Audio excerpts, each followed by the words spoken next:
the 41st Treasurer of the United States. So looking forward to this. Rosario Marin, of course. We met Rosario on the plane on our way here. She was effortlessly gorgeous, and then I saw her the next day and she was even more gorgeous. So I'm going to get off the stage before she gets on it. Secretary of State and Consumer Services Agency, Rosario was tasked with greening California. This included creating green building standards, improving waste management, and supporting hotels in becoming much more sustainable. So what lessons will she be able to share with us this morning about facilitating sustainable change? We're just moving the chairs around so that she can join us on the stage. I think we are just about ready, guys, are we? I think we're almost there. Please welcome, ladies and gentlemen, if you would, to the stage, the WTTC chair, Arnold Donald, and Rosario Marin.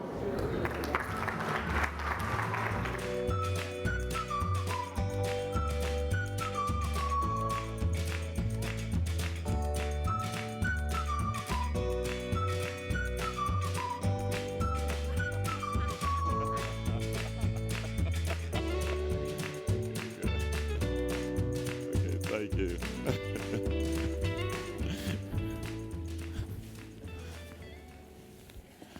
Well, hello again, everyone, and it's a real pleasure to be with you, Madam Treasurer, on the stage here. And you know, a lot of us dream about being able to just print money, you know, and you actually did it for at least a couple of years, so must be a pretty good feeling, you know, right? And I can't think of a more appropriate person for sustainability and investment because of what you've done since you were treasurer, the 41st treasurer, because you have been championing sustainable development, and you've been doing it in a very inclusive way. So you've been championing development and inclusion throughout your career. So maybe we can just start with why these are priorities for you, from someone who is just printing money, you know, to now having such a focus on sustainability and inclusion. Thank you, Donald. It's a real pleasure, and thank you so much for having me. I am very honored, and I'm so grateful. First of all, before I answer your question, I'd like to thank all of you because you make my life so wonderful.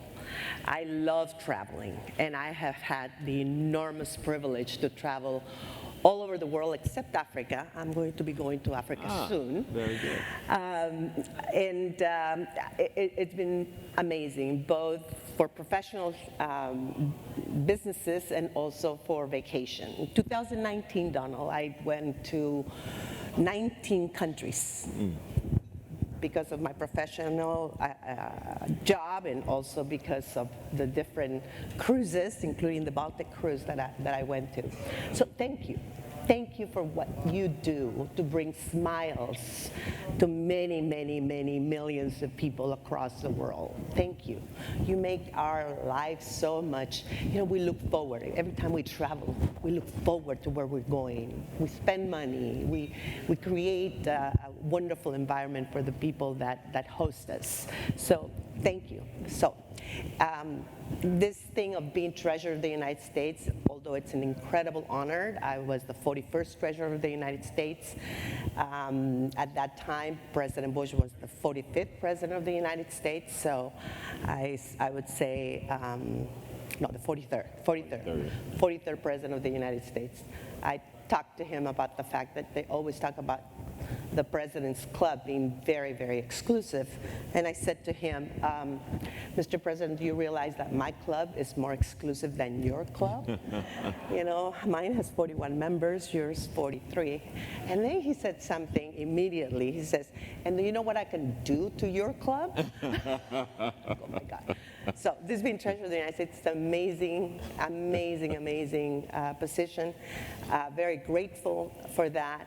But it also has its disadvantages because one of the things, and you brought it up, my kids, you know, would say, I couldn't tell my kids, well, what do you think I do all day? Print money? And I'm like, yeah, Mom, that's what you do. But anyways, sustainability is so crucial, and I am so grateful that of hearing all the efforts that all of you individually and collectively as an industry are taking. We have a commitment, right? It's not just a promise, it's a commitment. And all of us individually in our own missions in life, we realize that our mission is to leave this place a better place.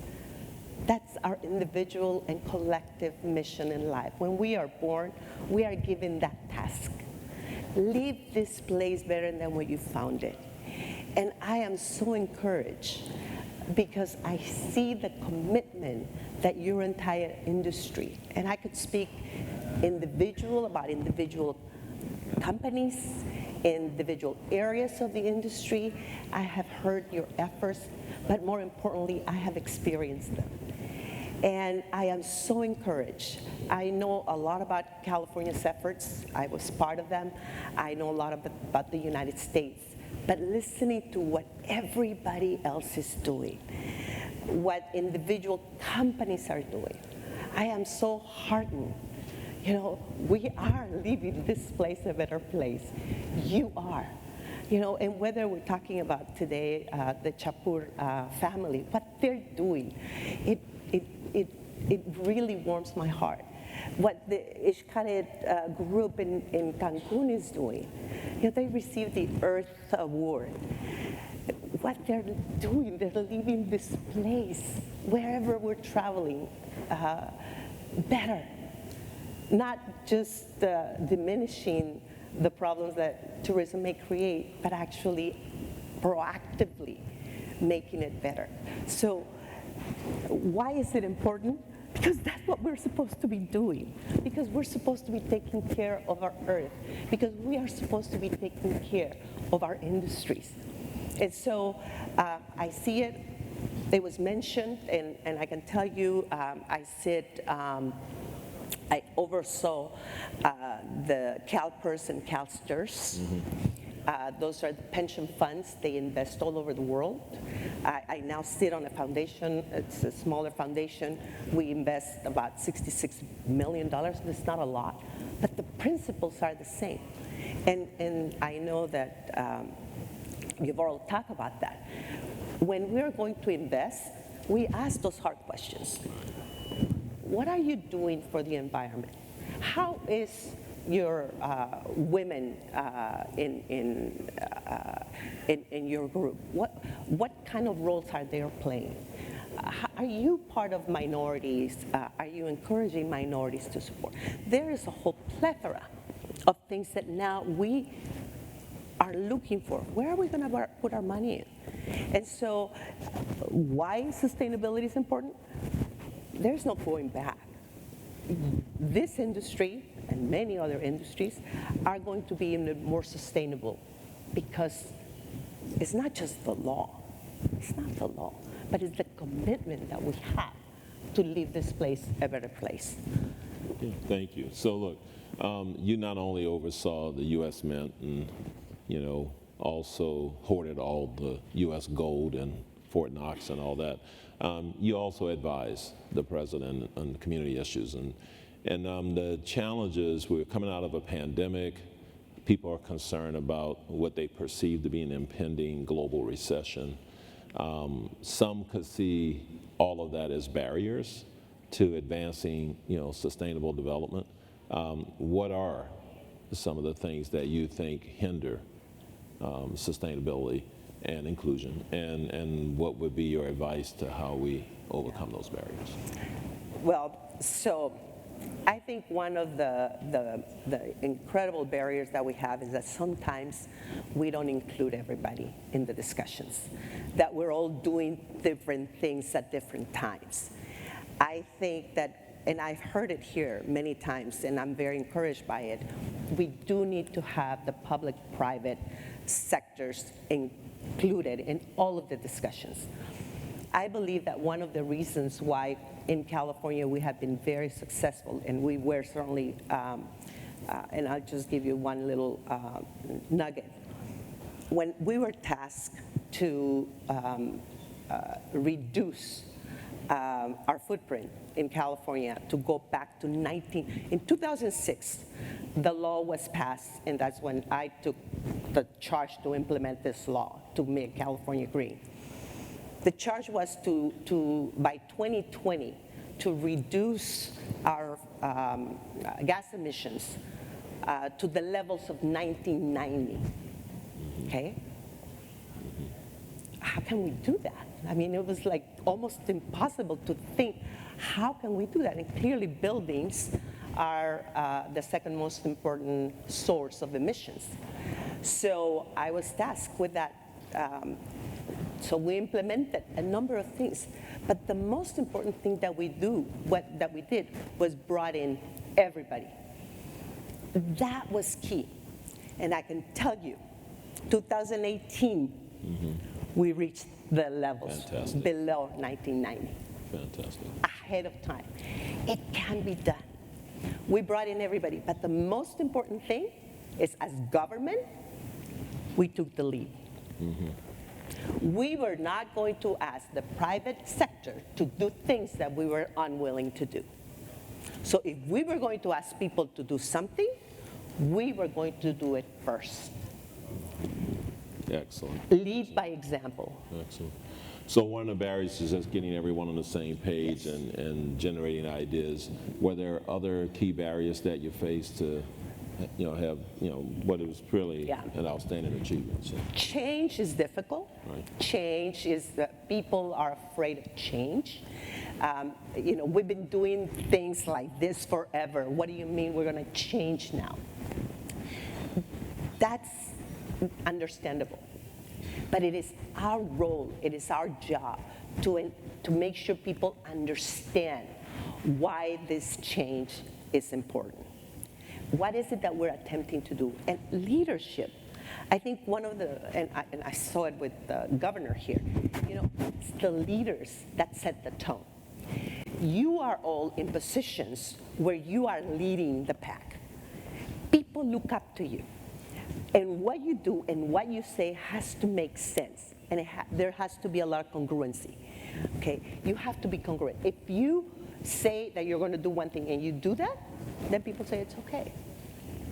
If you face change with optimism, yeah, this is good, this is going to be important, and you as the leader set the tone, your followers will follow.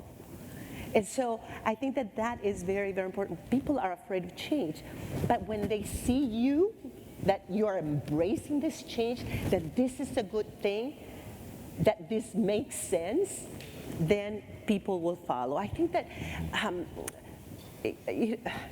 I've been listening very carefully to all of the presentations, and when we talk about resiliency, and when we started the pandemic, I even made a little comment about the fact that we will come through this. We will. There is no question in my mind. What is resiliency? People talk about this like, what is resiliency? Resiliency is the capacity to confront adversity. And we're all resilient. And when you look back, just look at historically, look at all of the challenges that either a company, a city, a state, a nation, I can give you a whole bunch of happenings that at one point in time it was very difficult. And yet, because we all have it within us, that capacity to confront adversity, we roll up our sleeves, we met the challenge, and today we're better off. I'm so encouraged by what happened in Puerto Rico, and the Bahamas, and Argentina, and Mexico, and Japan, and India. And I can name you every challenge all of these places had, and they're thriving now. There is no question in my mind that we will meet this challenge again. Because not only are we capable, we have it all within us, but we're willing. We are willing to face those challenges head on. We'll do it. So what should be at the top of the list for travel and tourism? I mean, effectively, orchestrated change in California, which is ongoing. But what should be at the top of the list from your perspective for travel and tourism in terms of sustainability areas? Yes, and you have seen it. I think that the tourist is far more sophisticated. And just as investors are looking at what is it that companies and cities and countries are doing, so are tourists like me. Are you doing what you say you're supposed to be doing? Are you taking care of the environment? Are you promoting women? Are you a place where ethnic minorities are taken care of? Are you taking care of the local community? Because that's where I want to go.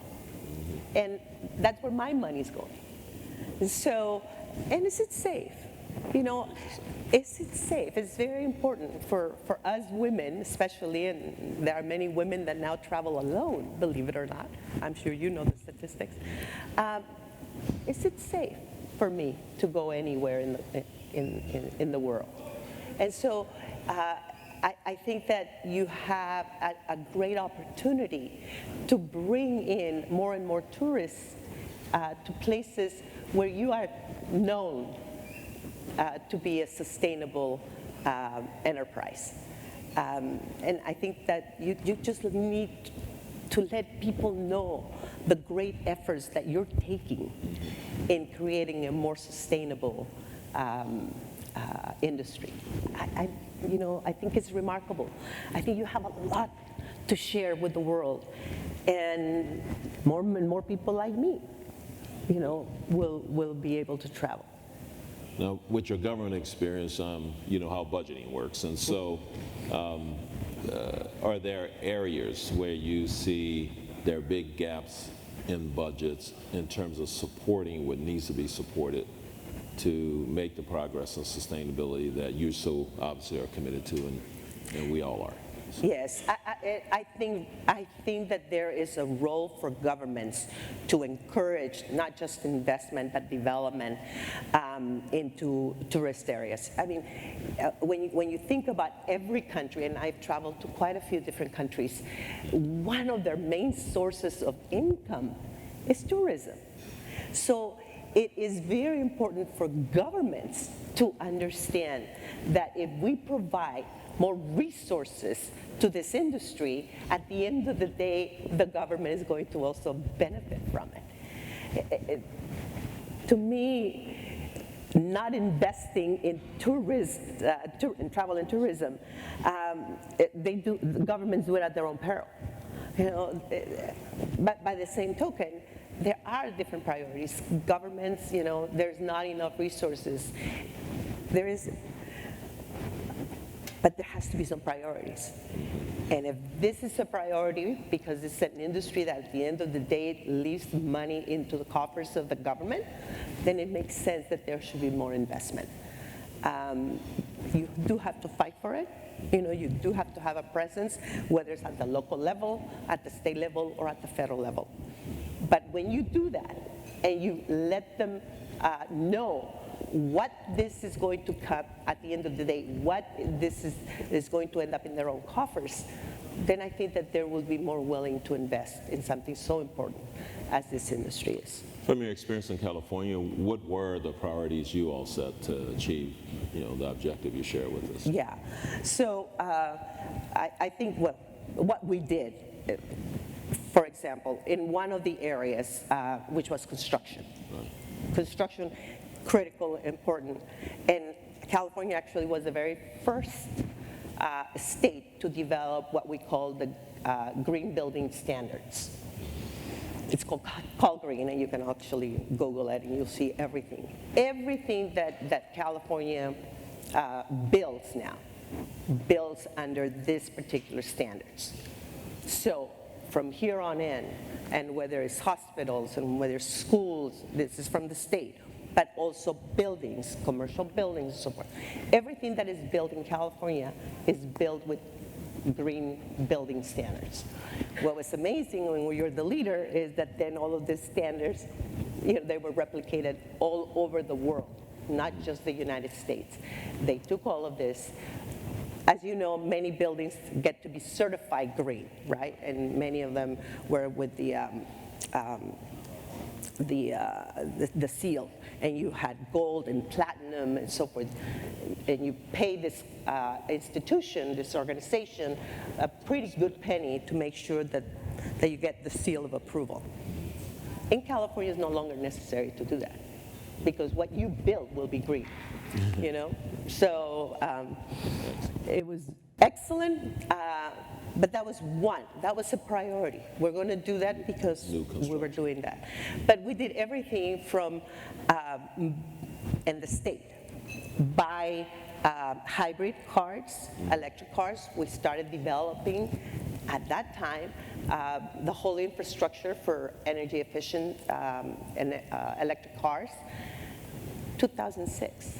That's pretty amazing. You know, we purchased as a state. We did all kinds of things that made sure that we will be able to meet the goals of reducing our carbon footprint. Excellent. Okay, look, congratulations on the achievements, and now I'm going to go back to where we started. Yes. So you were printing money, you were storing gold, and then this thing Bitcoin comes along, you know, right? So you won't have to print, you won't have to store. So as a former treasurer, give us your perspective on Bitcoin and how it relates to sustainability, given the energy demands and stuff that's required for blockchain and so on. Yeah. So let me tell you, at the most personal level, I am a very conservative investor. I think that it's going to happen, it's happening, it's going to happen more. But for all of those of you who are investors in Bitcoin, I would tell you just be careful. You know, it's still pretty volatile. And some people have made a lot of money, and most people have lost a lot of money. So just be careful. There is, you know, that's why Elon Musk, at one point in time, he said that he was going to be accepting Bitcoin for his vehicles, and then somebody explained to him the energy used to produce that, and like literally overnight, he says, okay, we're not going to do that anymore. And Bitcoin went like this, right? It's new, and like everything that is new, there is a lot of fear what's going to happen. I tend to be one of those laggers, you know, I lag behind everybody else. Once I see that it's actually a good thing, then I jump in. Right now, as far as I'm concerned, it's not. I know the Fed is looking at it, but the same thing. When you're talking, you know, El Salvador, they were all in, and now it's like, no, it hasn't really worked. Just be careful. I think that... so you're in the forefront of sustainability and environment, but you kind of lay back on investments until you see what's really going to work. It's not a bad plan. Correct. Okay. And you know, we're always going to need money. You know, eventually we shouldn't print as much because a lot of the money now we have it in the cards, right? But still printing a lot of money. Interestingly enough, the vast majority of the money that U.S. prints circulates outside of the United States. More than 60% of the money that we print actually circulates all over the world. So to wrap up, I noticed that a number of bills, currency in the U.S. have the Secretary of Treasurer's signature, but I do notice a $100 bill, maybe others, have the Secretary of Treasurer and the Treasurer's. And so as opposed to asking for an autograph, I'll just ask you for $100. Will that be all right? So, okay, everybody, let's... Let me tell you, Donald, the money has both signatures. There you go. All of them. But it's on the other side. Yeah. All of them have the Treasurer of the United States and the Secretary of the Treasury of the United States. Excellent. But so that you have, very you know, nice. whenever you go anywhere, at least I do, I never go with my hands empty. So I want to give you a memento. Thank It you. is a man. $2 bill. That's even better. It $2 bill. It has never circulated. Fantastic. It's low series and it's double Very signed. good. Thank And I know exactly what number it is, so I don't want to see it on eBay. you. Hey, thank you, Rosa. They do. Rosario Marin, 41st Treasurer. Yes. Julia? This one is for you. Yeah, good. I'll bring Good. it down. Okay. Thank you all very much. Thank you. Thank you. Thank you. Thank you. See? Thank you. Thank Now you. go sell. I'm not-